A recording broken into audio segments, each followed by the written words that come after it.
የኮንዶሚኒየም ባለቤቶች በፍጥነት በኦንላይን እንዲመዘገቡ ጥሪ ቀረበ።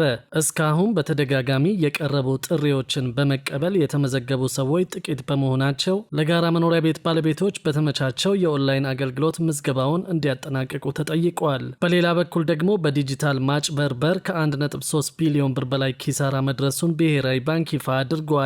የፋይናንስ ተቋማትና የዲጂታል ድረገጾች የሳይበር ደህንነትን በተመለከተ ከፍ ያለ ፈተና እየገጠማቸው መሆኑ ታውቋል። ሰላም ቤተሰቦቻችን፣ መረጃዎቹን የት ሀገርና የት ከተማ ሆናችሁ እየተከታተላችሁ እንደምትገኙ በሀሳብ መስጫው ላይ ጻፉልን። አሁን ዝርዝር መረጃዎቹን አንድ በአንድ ወደ እናንተ እናደርሳለን። እስከ መጨረሻው አብራችሁን ቆዩ። በዲጂታል ማጭበርበር ከ1.3 ቢሊዮን ብር በላይ ኪሳራ መድረሱን ብሔራዊ ባንክ ይፋ አድርጓል። የፋይናንስ ተቋማትና የዲጂታል ድረገጾች የሳይበር ደህንነትን በተመለከተ ከፍ ያለ ፈተና እየገጠማቸው መሆኑ ታውቋል። በኢትዮጵያ በዲጂታል ማጭበርበር 1.3 ቢሊዮን ብር ኪሳራ መድረሱን፣ የሳይበር ጥቃት ሙከራዎችን በ115 በመቶ ማደጋቸውን የኢትዮጵያ ብሔራዊ ባንክ ይፋ ያደረገው የሀገራዊ ዲጂታል ክፍያዎች ረቂቅ ስትራቴጂ ሰነድ አመላከተ።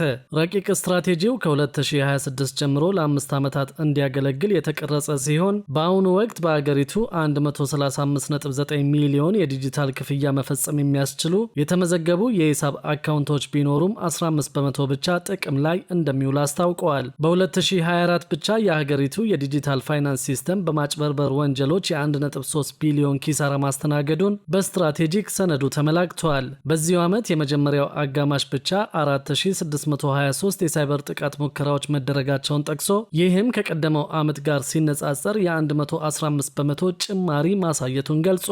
የብሔራዊ ባንክ የ5 ዓመት የዲጂታል ክፍያዎች ረቂቅ ስትራቴጂ ሰነድ በመንግስት የዲጂታል ክፍያ ሲስተሞች ውስጥ ወጥ ያልሆነ አሰራር መኖሩን፣ የክፍያ ስርዓቱ በነጋዴዎች ዘንድ ያለው ተቀባይነት ዝቅ ያለ መሆኑንና በገጠርና በከተማዎች ዘንድ ጥቅም ላይ የሚውልበት ምጣኔ የ24 በመቶ ልዩነት እንዳለው ያሳያል። እንደ ሰነዱ ገለጻ የዲጂታል አካውንቶች ምዝገባ በፈጣን ሁኔታ ቢያድግም ካሉት 135.9 ሚሊዮን የተመዘገቡ አካውንቶች ውስጥ በ2025 የ30 ቀናት የገንዘብ እንቅስቃሴ ምጣኔ 15 በመቶ ብቻ መሆናቸውን ይጠቁማል። ይህንን ችግር ለመፍታትና ተጠቃሚዎችን ወደ ቋሚ ተጠቃሚነት ለማሸጋገር የደንበኞችን ፍላጎት ከፍ የሚያደርግ ዋጋ ያላቸው ስትራቴጂዎችን በአፋጣኝ መዘርጋት እንደሚያስፈልግ ይገልጻል። የብሔራዊ ባንክ ረቂቅ የስትራቴጂ ሰነድ በአገሪቱ ሰፊ የሆነ የዲጂታልና የፋይናንስ ስርዓቶች አጠቃቀም እውቀት ማነስ የክፍያ ስርዓቱ በሚፈለገው መጠን ጥቅም ላይ እንዳይውል ዋነኛ እንቅፋት መሆኑን የሚያብራራ ሲሆን በዚህም ምክንያት በኢትዮጵያ ካሉት ሴቶች 66 በመቶ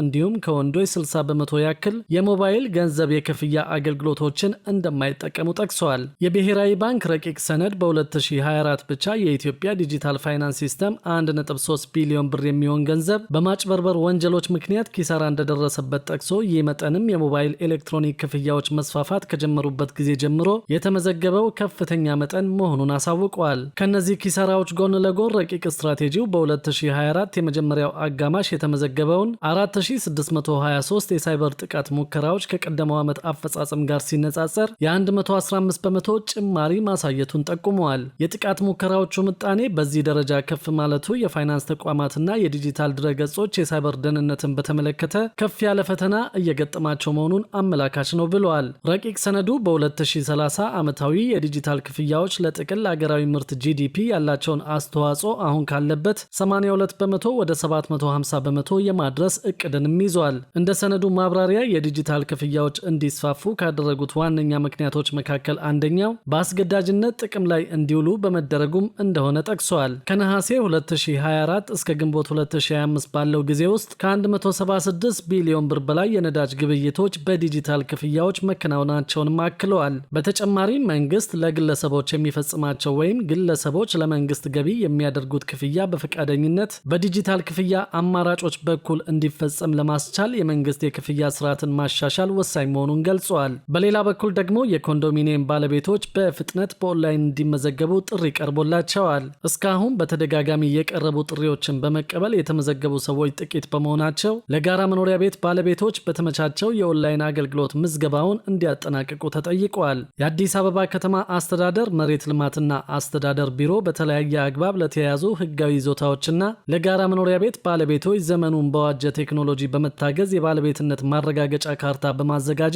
በማሰራጨት ላይ መሆኑን አስታውቋል። ቢሮ ከባለድርሻ አካላት ጋር በጋራ መኖሪያ ቤቶች ላይ ያተኮረ ያተኮረ ውይይት ባደረገበት መድረክ እንደገለጸው ባለፉት 2 ወራት ለ936 የጋራ መኖሪያ ቤት ባለቤቶች የባለቤትነት ማረጋገጫ ካርታ አሰናድቶ ማሰራጨቱን የመሬት ልማትና አስተዳደር ቢሮ የመብት ፈጠራና ይዞታ አገልግሎት ዘርፍ ምክትል ቢሮ ኃላፊ ኢንጂነር ወንዶሰን ባንጃው ገልጸዋል። ይሁን እንጂ ከመብት ፈጠራ ስራው ጋር ተያይዞ የባለቤትነት ማረጋገጫ ካርታ ያላወጡ የ40/60 የ20/80 እና የ10/90 የጋራ መኖሪያ ቤት ባለቤቶች የባለቤትነት ማረጋገጫ ካርታ እንዲያወጡ በተለያየ ጊዜ በመገናኛ ብዙሃን ጥሪ መቅረቡን ጠቅሰዋል። ሆኖም ግን የኮንዶሚኒየም ባለቤቶች በተፈለገው ልክ ባለማመልከታቸው አገልግሎቱን በስፋት መስጠት እንዳልተቻለ ተናግረዋል። አያይዘውም የባንክ ዕዳ ያላጠናቀቁ ዕድለኞች ቢሮ ባመቻቸው የኦንላይን አገልግሎት በማመልከት የባለቤትነት ማረጋገጫ ካርታ እንዲያወጡ ጥሪያቸውን አቅርበዋል። ከዚህ ጎን ለጎን በውርስና በሌላም ምክንያት በክርክር ላይ የሚገኙ የመሬት ጉዳዮችን በተመለከተም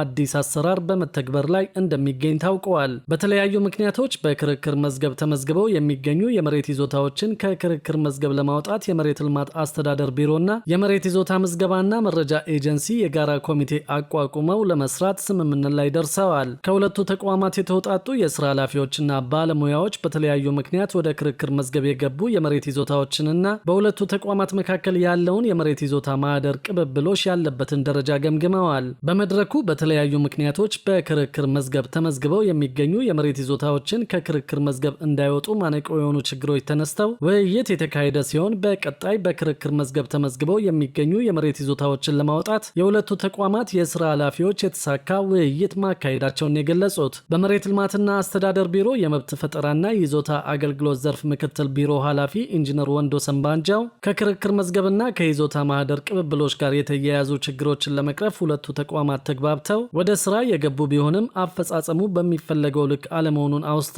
በቀጣይ የአሰራር ክፍተቶችን በመቅረፍ ከክርክር መዝገብ ጋር የተያያዙ ችግሮችን ለመፍታት ሁለቱ ተቋማት ተቀናጅተው እንደ አንድ ተቋም መስራት አለባቸው ብለዋል። የመሬት ይዞታ ምዝገባና መረጃ ኤጀንሲ ምክትል ዋና ዳይሬክተር ኢንጂነር አሳሳይን ተስፋዬ በበኩላቸው በክርክር መዝገብ የገቡ ይዞታዎችን ለማውጣት የኪራይ ሰብሳቢነት አስተሳሰቦች እንቅፋት መሆናቸውን ገልጸው ችግሮችን በመቅረፍ በክርክር መዝገብ የገቡ የመሬት ይዞታዎችን ለማውጣት በመልካም ስነ ምግባር የታነጹ ባለሙያዎችን ያካተተ የጋራ ኮሚቴ ተቋቁሞ ስራ መጀመሩን ገልጸዋል። የመሬት ይዞታን በካዳስተር ስርዓት የመመዝገብ ስራን ለማሳለጥም እየተሰራ መሆኑን ደግሞ የአዲስ አበባ ከተማ አስተዳደር የመሬት ይዞታ ምዝገባና መረጃ ኤጀንሲ ነው ያስታወቀው። የኤጀንሲው ዋና ዳይሬክተር አቶ ተስፋዬ ጥላውን የመሬት ይዞታን በካዳስተር የመመዝገብ ስራን ለማቀላጠፍ በቴክኖሎጂ የታገዘ አሰራርን በመዘርጋት በትኩረት እየተሰራ መሆኑን ጠቁመዋል። የከተማዋን የመሬት መረጃ በተገቢ ሁኔታ ለመመዝገብ በዘመናዊ ቴክኖሎጂ የታገዘ ሁሉን አቀፍ የካዳስተር ስርዓትን እውን ለማድረግ በትኩረት እንደሚሰራ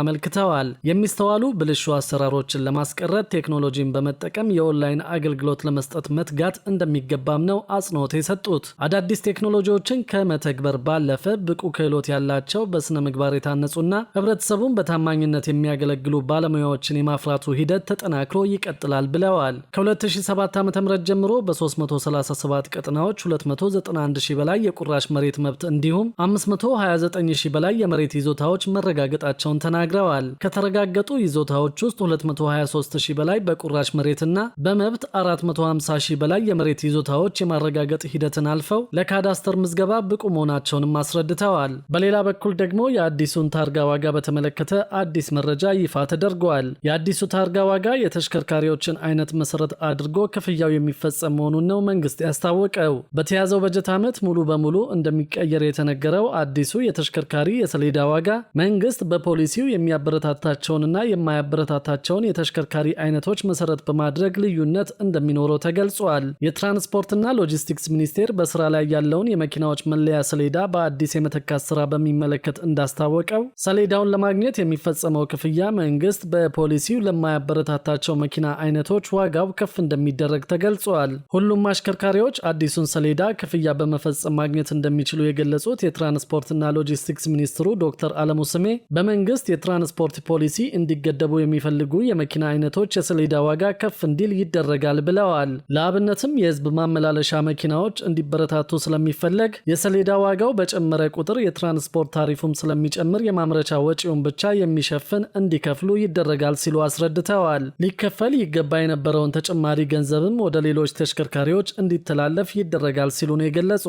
ይህንንም በምሳሌ ሲያስረዱ በኤሌክትሪክ የሚሰሩ መኪናዎች በመንግስት ፖሊሲ ስለሚደገፉ የሰሌዳ የሰሌዳቸው ዋጋ ዝቅ እንደሚል ተናግረዋል። በአሁኑ ወቅት ጥቅም ላይ እየዋለ ካለው ሰሌዳ ጋር በፊደልም ሆነ በቁጥር ሙሉ በሙሉ ልዩነት ያለው መሆኑን በመግለጽ አንድ አሽከርካሪ አሁን የሚገለገልበት የሰሌዳ ቁጥር ሙሉ በሙሉ በአዲስ እንደሚቀየር አስረድተዋል። ሆኖም አንድ ሰው በሰሌዳው ላይ እንዲሰፍርለት የሚፈልገው ቁጥር ካለ ማመልከቻ በማስገባትና በመወዳደር ከመደበኛው ክፍያ ከፍ ያለ ገንዘብ በመክፈል ማግኘት እንደሚችልም ተናግረዋል። የሰሌዳ ዋናው ዓላማ ተሽከርካሪውን መለየት በመሆኑ ግለሰቦች ስማቸውን ወይም ደግሞ ሌሎች ምልክቶች እንዲጨመሩላቸው ከፈለጉ ለመንግስት ተጨማሪ ክፍያ በመፈጸም የሚስተናገዱበት መንገድ መዘጋጀቱን የተናገሩት አዲሱ ሰሌዳ ምን ያህል ገንዘብ እንዳስወጣና ለመንግስት የሚከፈለው የአገልግሎት ክፍያ ምን ያህል ነው ተብሎ ለቀረበላቸው ጥያቄ በሰጡት ምላሽ በአሁኑ ወቅት መግለጽ እንደማይችሉ ተናግረው አሁን የገዛንበትን ወጪ ነው የምናውቀው፣ የምናሰራጭበት የትራንስፖርት የሰራተኛና የአገልግሎት ክፍያ እየተሰራ በመሆኑ ይህን ያህል ነው ብሎ ለመግለጽ ያዳግታል ሲሉ ተናግረዋል።